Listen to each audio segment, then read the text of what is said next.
Hey, what's up guys? Daily here from GamersPlatoon, and today I got another review for you. We're checking out IAmAlive, the Ubisoft survival title, and yeah, it's pretty good. It's almost like a mini game. It's not as long as your standard game that you would pay for $49.99. This game can be found on Steam and other sites as well. As it's an indie game for around 15 bucks, something like that. So basically, to give you a breakdown before we hop into the game, is you have your survivor here that is a post-apocalyptic survivor. He's looking for his mother and daughter in this ruined city, and that's where the game kind of kicks off. After that, um, you'll encounter different types of enemies, different types of groups, different types of scenarios, and they'll kind of test your ability to play the combat side of the game as well as the morality side of the game. So we're going to hop in and show you guys exactly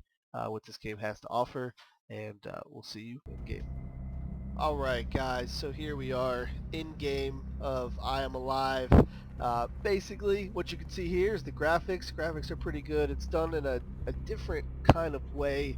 Everything around you is more of like a blurred kind of dream sequence-esque look to it, while your main environment is pretty sharp, pretty crisp, pretty clean. And one of the cool things that I'll go ahead and point out directly is I just killed some of these bandits here. There's different, like I said, pockets of bandits. Sometimes there's people looking for help, and you can have a choice to help them, kill them. It's really up to you what you do. But you're looking for your daughter and your wife. I said mother earlier, I didn't mean that. But basically you can see that these pockets of survivors and stuff, they have their own setups. You see here they have some equipment, supplies and things like that. So you're not just fighting random enemies placed on the map. They all have a kind of like a purpose and why they would be there and that kind of thing, which is definitely nice. There are some quick time events that you'll see in the game as well. Pressing a couple of certain buttons in a certain order, or repeatedly pressing a button to do something. Such as lift this gate here. I'll have to constantly press my mouse button in order to get the gate up, and then it'll go. So in regards to that, I don't know. I guess it's kind of immersive and nice, but it doesn't seem very necessary. Pressing E to me on that gate would have been just fine. But we're going to move on, find a group of survivors, and show you guys what can happen when you're confronted. Alright guys, here is one of the climbing aspects of the game. You see I have a grip meter over there. There's lots of scenarios and things in the game where you're going to have to climb over objects, find the best path, while all checking your grip meter. If it runs out, you will fall.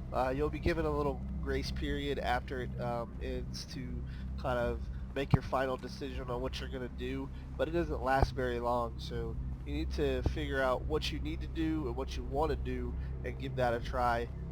So climbing around objects can actually be fun if the object climbing is complicated enough. Climbing bridges and sides of buildings actually has some fun value to it, as if your first playthrough, it's hard for you to figure out, hey, should I go this way, should I go that way? You try the way that you think you should go, and it doesn't really work out too well, which is which is awesome. I love that feeling of I don't know everything about the game, so it makes it more challenging. But anyways, like I mentioned, we're going to go ahead and cut again until I can find you guys some survivors, and then we will show you guys kind of how these interactions play out. Alright guys, so occasionally you'll be asked to transport this little girl around. You find her in one of the settlements. It's really no spoiler, so don't worry about it. But you'll be asked to transport her around from time to time, and it changes the mission dynamic. Sometimes people want to attack you because you have the girl on your back. Other times they will. We're gonna come up here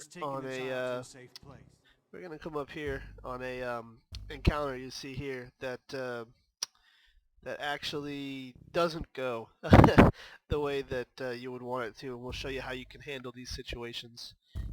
We just had to adjust the volume setting there, so we got hungry children too. May, we have hold this on guy, tight. and show you how you can handle some of these. Bend over, kid. Hey, somebody get that gun. And there you go. It's as simple as that. If you don't react quick enough, you're dead in this game. And it's some of them are pretty vicious. So we'll show you how you can actually complete this the regular way. You. What are you doing here, boy? All right, calm down. Get the son of a bitch here. Somebody get that gun. You guys, he's serious. Hey, Oh God, he's no! armed. Please don't. He's He's got a gun. He's armed. Anybody, please. He's got Help a gun. us. Hey, don't shoot us. Heads up, guys.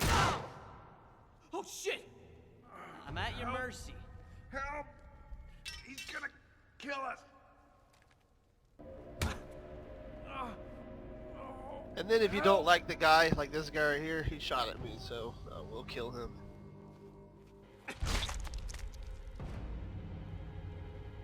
And there you go. And that's how some of these survivor encounters can come out. I could leave that guy there to die if I wanted to, but why do that? So you'll go around, you'll find these little encampments and things, and sometimes you'll find supplies. I found a couple pistol rounds there.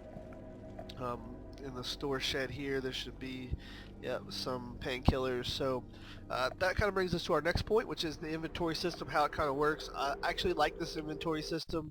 It's simple. You have your inventory items here. It kind of reminds me of Silent Hill, if you will. But painkillers for your pain. Soda kind of restores your stamina. You have different types of food and supplies that you can use to heal yourself as well as other survivors out there. You have the map, and this is all scored like this here. You can see the end of the game. I've only been playing this game for maybe on this playthrough. I've already played through once. On this playthrough, I've only been playing for about, I don't know, an hour, and I'm 26% done with the entire game. So it's only like a 4 to 5 hour game at the most, and there's no multiplayer, so you won't see any of that. But it scores you based on how many survivors you free and things like that. So with that said, we'll go ahead and show you some of the grappling and some of the climbing in the game. We already touched on the climbing a bit, but I wanted to just go a little more in depth so you could see exactly what you're going to get when it comes to the climbing aspect of the game. So we're going to cut from here. If I find anything else that I can show you guys to kind of help you make up your mind, because this game is a short and sweet game. It is fun, but it has absolutely no replay value. When you play this again, it's pretty much the same thing. Sometimes gear may be in different spots and stuff like that, but other than that, that's just what you're gonna get. So with that said, we'll be back. Here is a pretty cool event I can show you. Occasionally you'll get people that fight against each other, and you'll be forced to make a decision whether to help or not, and it'll be up to you to decide what you want to do. I'm actually going to save this guy here before he gets killed, so we'll see what happens. I told you, do whatever.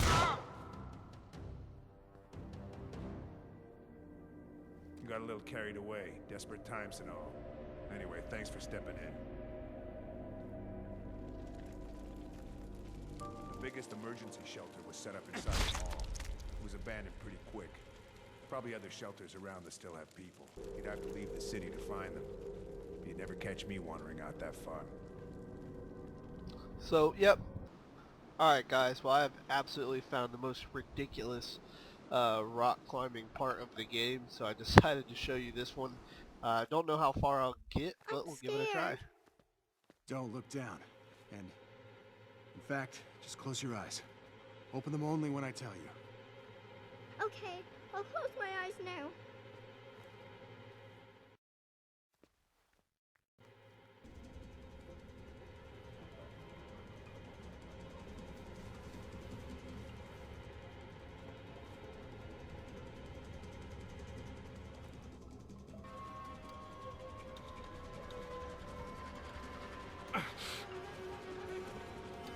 And here we're going to go into the desperation mode like I told you guys right here.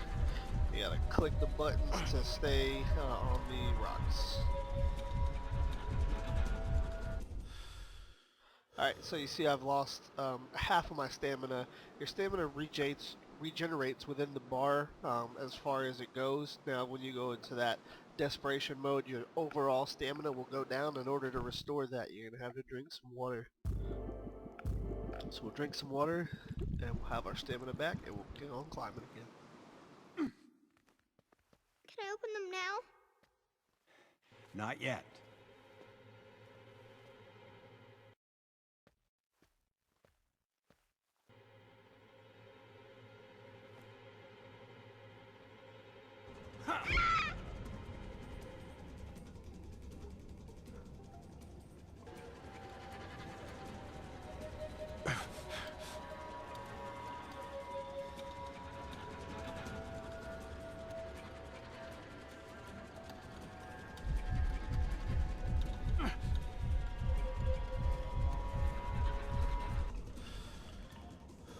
And there you have it. I made it down to this part, and that's about it. I mean, so the game has some fun parts. It's really up to the person that is looking for a game to play, whether they want to play this game or not.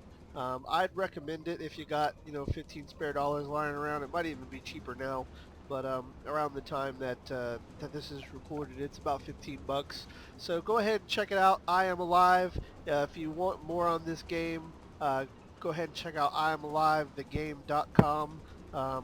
And we'll see you guys next time.